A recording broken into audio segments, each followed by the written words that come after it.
Hello! In this video, we are going to prove the following theorem. Let a be a non-zero real number. Then for all integers n, a to the power of n is non-zero. Now, let's first remind ourselves of our definition for integer exponents, starting with non-negative integer exponents.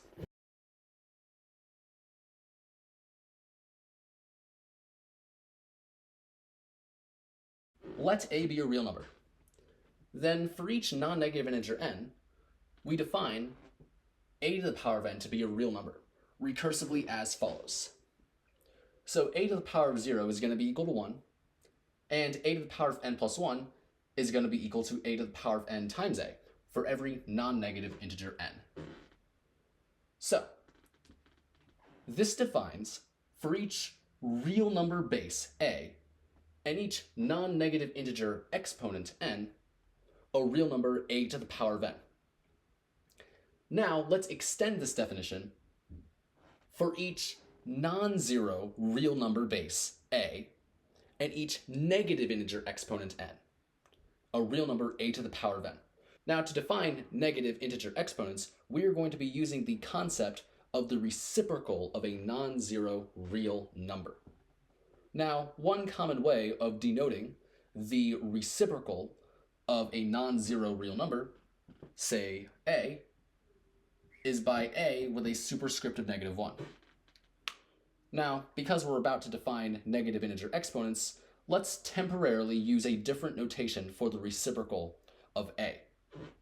Instead, we're going to temporarily use the notation #a to represent the reciprocal of non-zero real number a.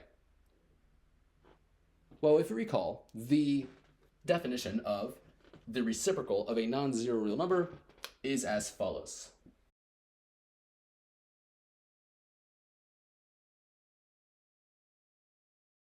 Let a be a non-zero real number, then the unique real number y with the property that a times y is equal to 1 is denoted by #a. So #a is the only real number with the property that a times #a is equal to 1. Right? That's what the reciprocal of a non-zero real number is. Now notice, given a is a non-zero real number, the reciprocal of a is just a real number, according to the definition. But we could prove if a is a non-zero real number, then the reciprocal of a is non-zero. Right? And to prove that, we use the following preliminary result.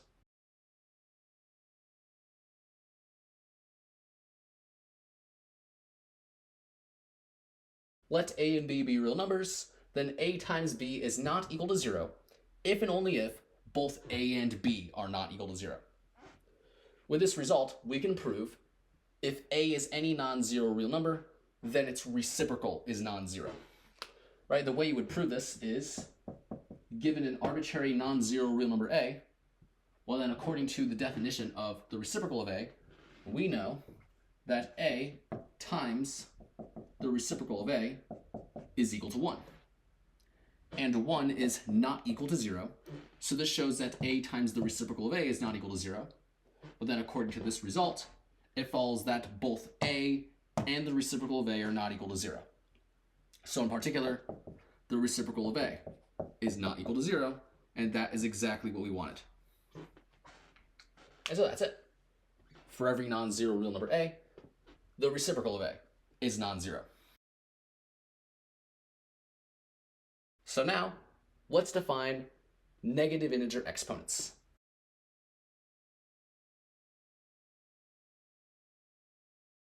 Let a be a non-zero real number. Then for each negative integer n, we define the real number a to the power of n as follows. A to the power of n is just going to be equal to the reciprocal of a to the power of -n. So since a is a non-zero real number, it follows that the reciprocal of a is a real number. Since n is a negative integer, it follows that -n is a positive integer. So since the reciprocal of a is a real number and the negative of n is a positive integer, well then according to our definition for non-negative integer exponents, it follows that the reciprocal of a to the power of negative n is a real number, according to the definition. So, this defines a to the power of n to be a real number. Now, from here, we could show that the reciprocal of a is a to the power of negative 1. And to see how we can show that, well, a to the power of negative 1, according to the definition, is just the reciprocal of a to the power of negative 1. But then, negative of negative 1 is just 1, or 0 plus 1. The reason why I'm writing this is because now we are going to apply the second part of our definition for non-negative integer exponents. Right, we're taking capital N to be 0 here. So in that case, this is just the reciprocal of a to the power of 0 times the reciprocal of a.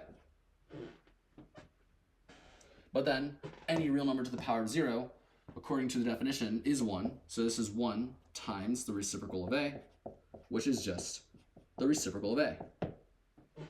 That's it. We see that a to the power of negative 1 is equal to the reciprocal of a.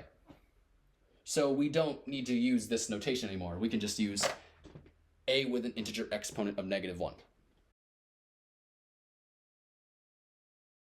We could just use this instead of this. Right, so whenever you see a to the power of negative 1, we could interpret that as a with an integer exponent of negative 1, or we could interpret it as the reciprocal of a. Right, it's both the same thing. Okay, so now let's get into proving this theorem. Now, to prove this theorem, we are going to be proving a total of 2 statements overall. We're first going to prove for every non-zero real number a and every non-negative integer n, a to the power of n is not equal to 0. And then we're going to prove for every non-zero real number a and every negative integer n, a to the power of n is non-zero. Right? So we're going to prove those 2 statements separately. Let's start out by proving for every non-zero real number a and for every non-negative integer n, a to the power of n is non-zero.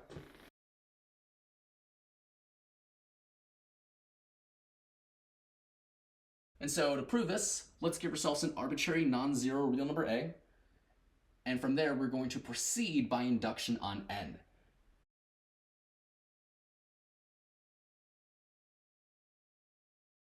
So, proceeding by induction, we're first going to prove for the base case that a to the power of 0 is not equal to 0. So, according to our definition of exponents, any real number to the power of 0 is equal to 1. So, a to the power of 0 is equal to 1, and 1 is not equal to 0. So a to the power of 0 is not equal to 0, and so we're done. This completes the base case. Now let's move on to the induction step. In the induction step, we give ourselves an arbitrary non-negative integer n, and we assume a to the power of n is not equal to 0.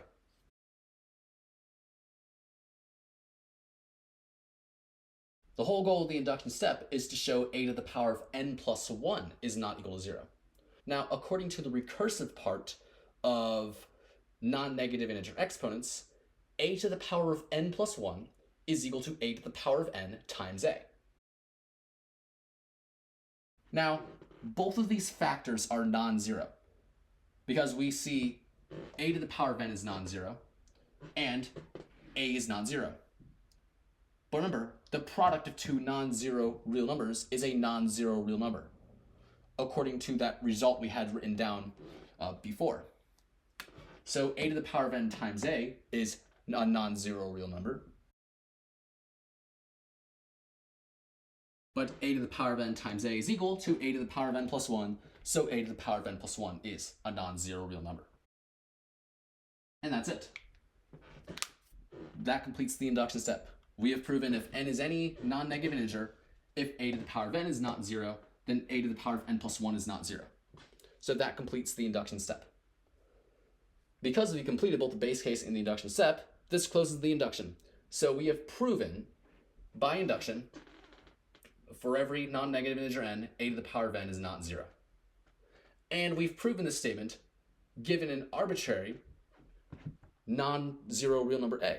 So really, we have proven for every non-zero real number a and every non-negative integer n, a to the power of n is not 0. So we have proven precisely this statement.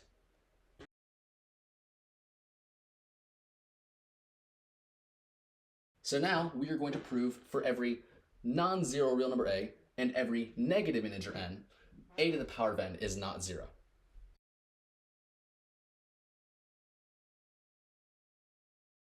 So to prove this, we let a be an arbitrary non-zero real number, let n be an arbitrary negative integer.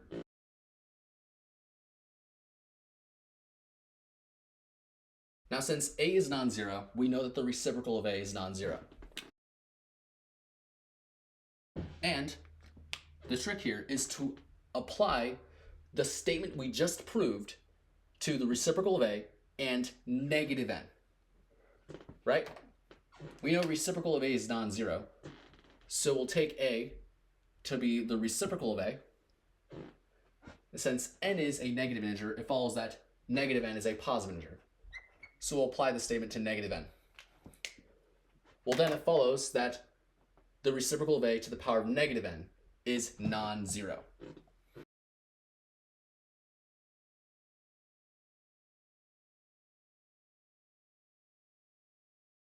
But by definition of negative integer exponents, a to the power of n is equal to the reciprocal of a to the power of negative n. So a to the power of n is non-zero.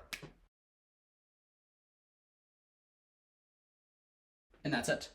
We have proven our second statement, right? We have proven if a is any non-zero real number and n is any negative integer, then a to the power of n is non-zero. And so we're done. That proves our second statement. Because we've proven both the first statement and the second statement, well, that amounts to proving the theorem itself. So this completes the proof. And so yeah, that's pretty much it for this video.